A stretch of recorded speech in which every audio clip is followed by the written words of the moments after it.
రాజన్న సిరిసిల్ల జిల్లాలో జర్నలిస్టులు నిరసన చేపట్టారు. జర్నలిస్టుల అక్రమ అరెస్టులను ఖండిస్తూ వేములవాడలో టీయూడబ్ల్యూజే ఐజేయు ఆధ్వర్యంలో జర్నలిస్టుల నిరసన చేపట్టారు. వేములవాడ ప్రెస్ క్లబ్ నుండి తెలంగాణ విగ్రహం వరకు ర్యాలీ నిర్వహించారు. అనంతరం ప్రెస్ క్లబ్ అధ్యక్షుడు పుట్టపాక లక్ష్మణ్ మాట్లాడుతూ అక్రమంగా అరెస్టు చేసిన జర్నలిస్టులను బేషరతుగా విడుదల చేయాలని డిమాండ్ చేశారు.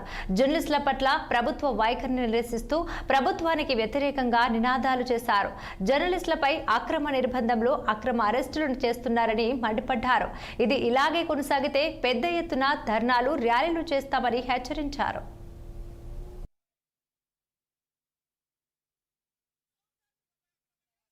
అర్ధరాత్రి ఎన్టీవీ ఆఫీస్ పై పోలీసులు దాడి చేసి కొంతమంది సీనియర్ జర్నలిస్టులను అరెస్టు అక్రమము చేయడము సరికాదు. ఇది వేములవాడ ఐజేయు ప్రెస్ క్లబ్ తరఫున మేము తీవ్రంగా ఖండిస్తున్నాము. ఏదైనా ఉంటే ముందస్తుగా నోటీసులు ఇచ్చి చర్యలు తీసుకోవాలి తప్ప పండుగ పూట సీనియర్ జర్నలిస్టులను అరెస్ట్ చేయడం కాదు. వారి కుటుంబాల సూత తీవ్ర ఆందోళన చెందుతున్నారు.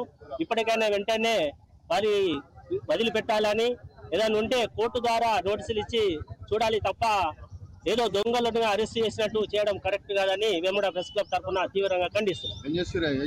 సీనియర్ రిపోర్టర్లను అరెస్ట్ చేయడం అనేటువంటి సరైనటువంటిది కాదు. వాస్తవంగా 7 సంవత్సరాల లోపల శిక్ష పడేటువంటి ఏ సెక్షన్కైనా కానీ 41A సిఆర్పిసి ప్రకారం నోటీసులు ఇవ్వాలి, నోటీసులు ఇచ్చి విచారించాలి. అంతేగాని ఏకాఏకిన ఫారిన్ టూర్కు వెళ్తున్నటువంటి మా దొంతు రమేష్ను ఎయిర్పోర్ట్లోనే ఇమిగ్రేషన్ అధికారులు పట్టుకొని పోలీసులకు అప్పగించడం, ఇదంతా కూడా ప్రభుత్వం యొక్క నిర్బంధ పత్రికల పట్ల నిర్బంధాన్ని ప్రదర్శించేటువంటి చర్యగా మేము భావిస్తున్నాం. ఇది సరైనది కాదు.